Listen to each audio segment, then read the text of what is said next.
저는 20살이 되자마자 결혼을 해서 참 바쁘게 달려왔어요.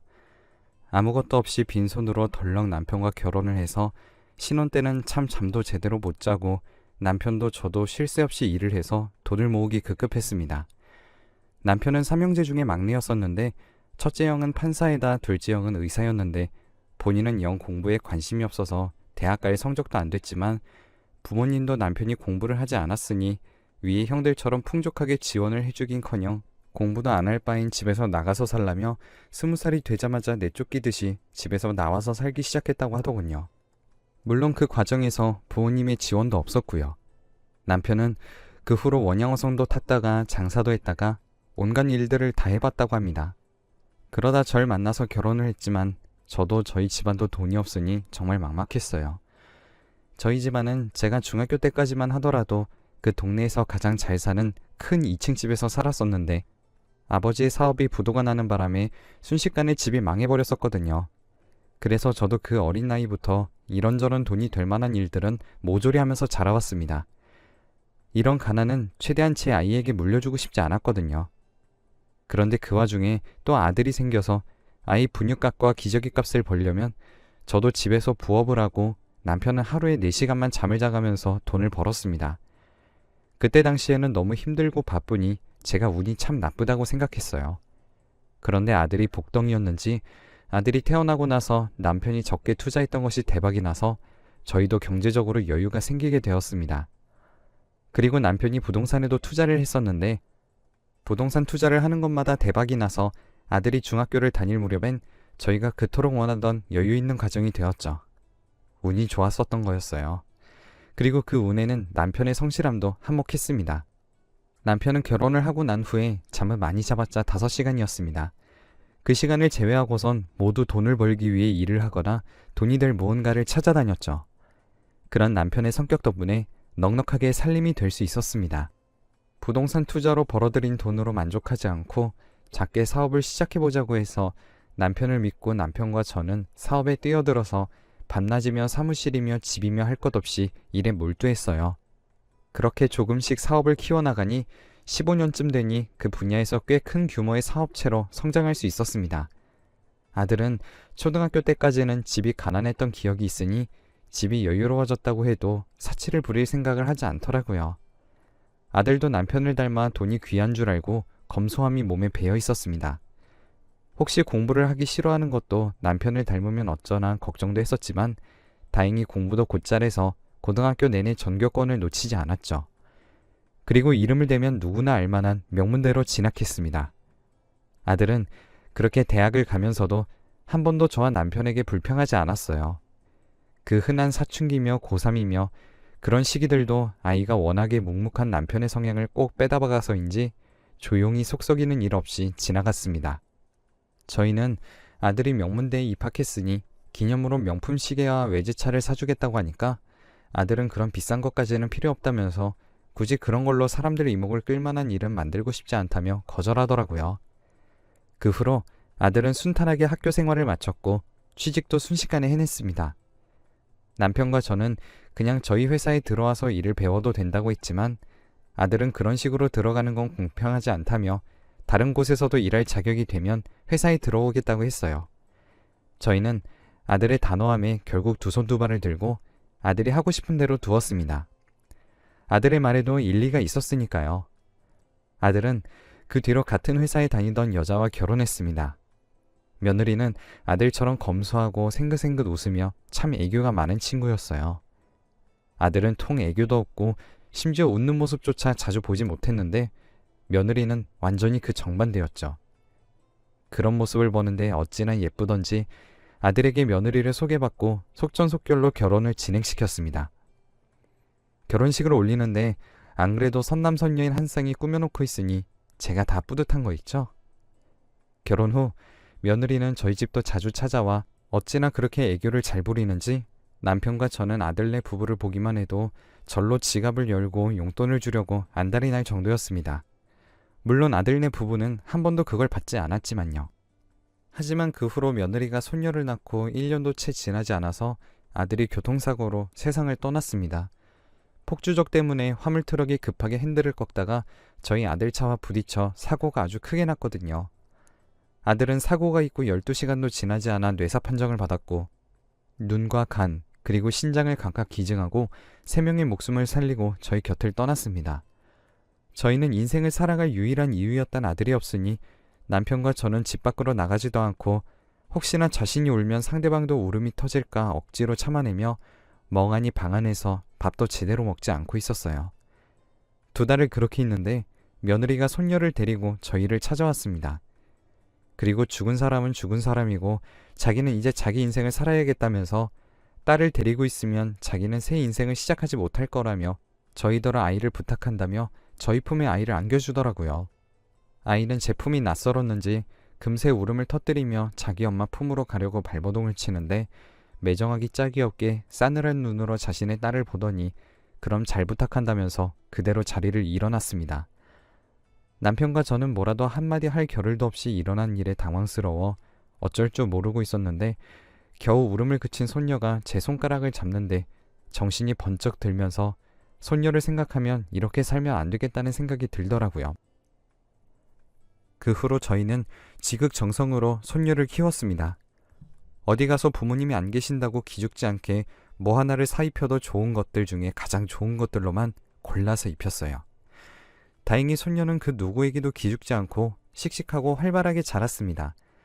그렇게 손녀가 초등학교 4학년이었을 때 손녀가 학교에서 돌아올 시간이 한참 지났는데도 오지 않아서 남편과 저는 경찰에 신고하고 아이를 동네방네 뒤지면서 찾아다녔습니다.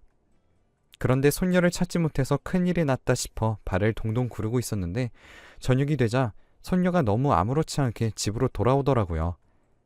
손녀가 집으로 돌아온 것을 보고서 긴장이 탁 풀리면서 그 자리에 주저앉았습니다.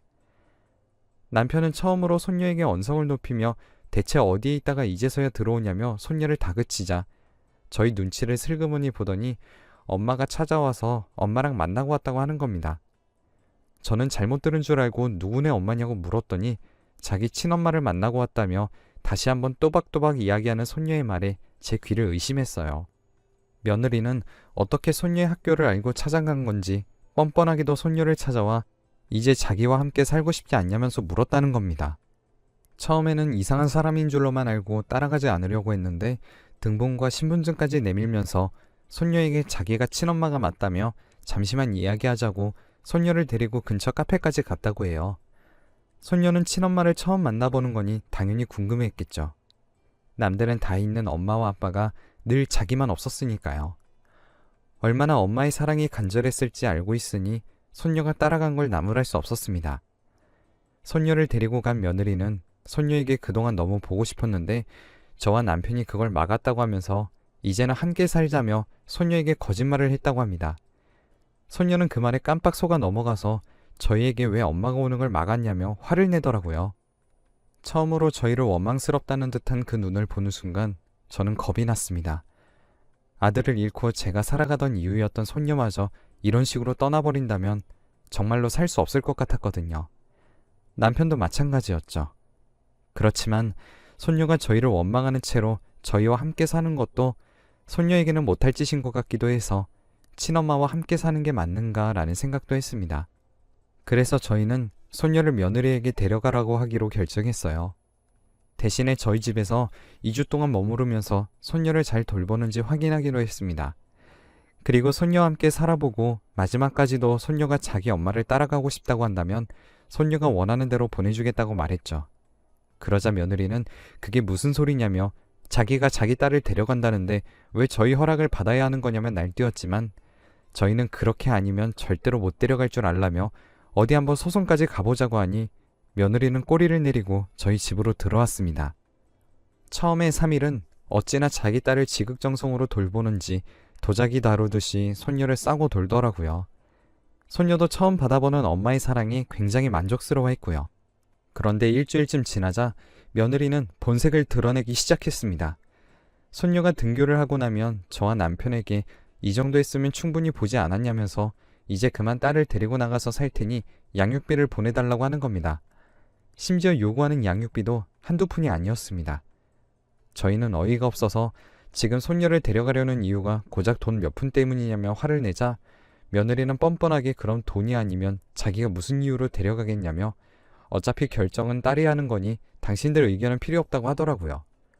저는 화가 머리끝까지 치솟아서 이제 자기 새 인생 살겠다며 그 갓난아이를 버리고 도망쳤으면서 지금 기껏 돌아와서 한다는 말이 아이를 협박하는 데 이용하면서 양육비나 뜯어내려고 하는 거냐며 모성애라는 게 있긴 하냐며 쏘아붙였습니다. 며느리는 이제 될 대로 되라는 듯 그럼 자기는 아이는 필요 없으니 돈이나 달라며 아들이 죽고 받은 보험금은 이제 다 써버렸다면서 자기는 돈만 아니면 딸 같은 건 필요 없다며 아들의 보험금만 많았어도 이런 데 와서 아이 시중드는 짓은 안 했을 거라고 말하더군요. 그 말을 듣고 먹고 죽을래도 너 같은 사람한테 줄 돈은 없다고 소리를 지르며 한참 동안 언성을 높여가며 싸웠습니다. 그리고 손녀가 아무리 며느리를 선택한다고 해도 절대로 보내지 않을 거라고도 했었죠.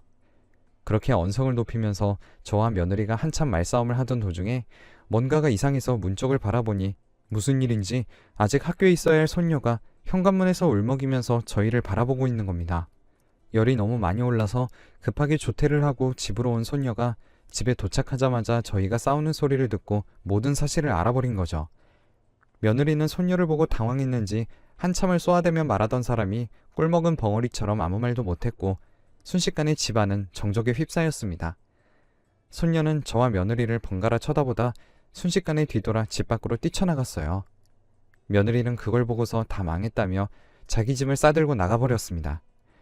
저는 며느리고 나발이고 손녀를 붙잡으려 신발도 제대로 신지 않고 뛰어나왔지만 어찌나 재빠른지 이미 골목 안에서 손녀의 모습은 보이지 않았죠. 남편과 저는 온 동네를 뒤져서 한참을 찾아다니다 손녀를 집 근처 놀이터에서 찾았습니다.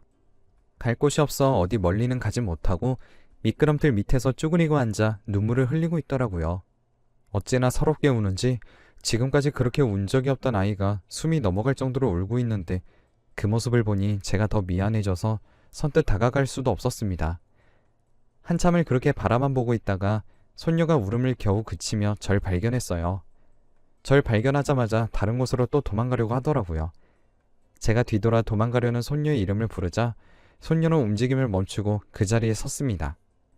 그 사이에 제가 손녀의 앞으로 가서 손녀를 꼭 안아주며 이 세상에서 그 누구보다도 사랑하는 건 너뿐이라고 말해주자 손녀는 또다시 눈물이 나는지 몸을 들썩였습니다.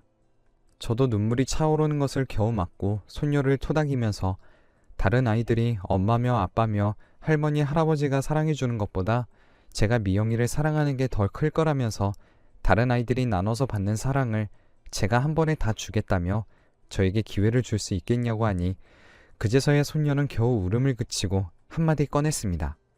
죄송해요 라고 하는 손녀의 말에 뭐가 죄송하냐며 너가 죄송할 건 하나도 없다고 했지만 손녀는 자기를 이렇게 사랑해주고 키워준 할머니 할아버지를 두고 엄마를 따라가려고 했었다면서 자기는 이제 평생 할머니와 살 거라고 했습니다.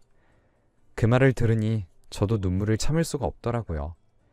그 이후로 손녀와 남편과 함께 오손도손 오래 살고 싶었지만 그리 오래 가지 않았습니다. 남편이 전립선 암에 걸려 시한부 선고를 받게 되었거든요. 사실 저희 남편도 나이가 나이인지라 죽음이 그리 멀지 않았다는 걸 알고 있었지만 막상 눈앞에 죽음이 있다고 하니 세상이 깜깜해졌습니다. 치료를 하면 살 수 있을 테지만 남편도 나이가 있어 몸이 허약해져서 그 치료를 버텨낼지가 미지수였습니다. 그러자 남편은 오히려 살기 위해서 발버둥치다 시간 낭비하는 것보다 그저 주어진 수명대로 살다 가겠다고 했죠. 남편은 오히려 담담하게 절 달래며 자기 재산이 그 며느리에게 넘어가는 꼴은 절대로 못 본다며 재산을 하나둘 사회에 환원하고 저에게 미리 나누어주고 유언장까지 미리 작성했습니다. 손녀의 몫을 부모라는 이름으로 채갈 수도 있으니 손녀의 상속분도 어떻게 해야 할지 모두 방법을 찾아놓았어요. 그리고 남편은 6개월 시한부를 선고받았었지만 그 기간보다 1년이나 더 살고 세상을 떠났습니다. 그 사이에 손녀와 추억도 많이 만들었고요. 그리고 남편의 장례를 치르는데 아니나 다를까 또 그 여자는 장례식장을 찾아와 자기가 아직 재혼을 안 했으니 남편의 재산을 대신 받을 자격이 있다며 기세등등 하더라고요.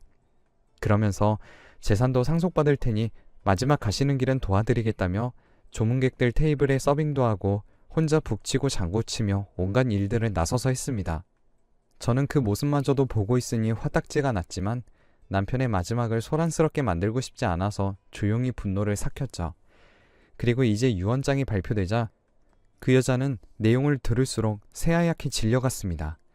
그 여자의 몫은 하나도 없었고 손녀에게 주는 돈도 제가 살아있는 동안은 제가 관리하고 제가 손녀가 만 19세가 되기 전에 죽더라도 손녀가 만 19세가 되어야 꺼낼 수 있는 은행 금고에 넣어놓겠다는 이야기까지 들어있었습니다. 그 내용을 듣자 며느리는 이게 무슨 말이냐며 그래도 유류분은 받을 수 있지 않냐고 화를 냈지만 그 부분도 이미 변호사 상담을 통해서 불가능할 거라는 것을 알고 있었기에 그러면 소송을 걸어보라고 했어요. 소송 결과는 역시 유류분은 받을 수는 있지만 그동안 아이를 키운 양육비를 그 여자가 지급해야 했었기에 그 유류분을 받는 것보다 저희에게 줘야 할 돈이 더 많다는 판결이 나자 그 여자는 입을 싹 닫고 소식을 끊더라고요. 그 이후로 손녀는 잘 자라주어 이제 중학교에서도 친구들과도 잘 지내고 공부도 어째나 곧잘하는지 손녀를 보기만 해도 절로 배가 부른 느낌입니다. 그 여자를 생각하면 어쩌다 그런 여자를 만나서 결혼을 한 건지 먼저 간 아들이 너무 안타깝기도 하고 이해도 되지 않았지만 이렇게 예쁘고 착한 딸을 낳으려고 그 결혼을 했나 생각이 듭니다.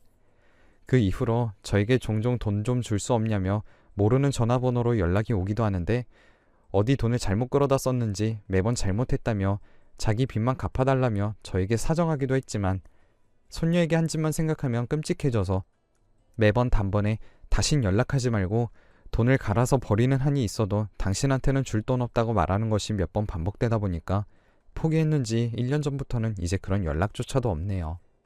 가끔씩 손녀와 밖에 나가서 걷고 있을 때 엄마와 단란하게 걸어가는 여자아이들을 마주치면 손녀에게 혹시 엄마가 없어서 힘들지는 않냐고 물어봤지만 손녀는 오히려 웃으면서 자기가 엄마가 왜 없냐면서 제가 엄마면서 아빠도 되고 할머니도 할아버지도 되는데 자기는 모두 가졌다고 행복하다고 말해줍니다.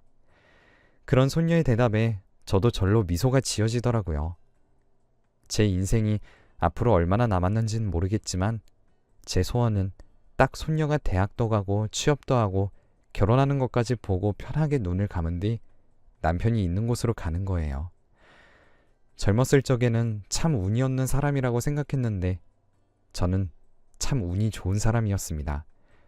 이렇게 절 위해주는 손녀가 있으니까요. 저도 남은 인생은 손녀를 위해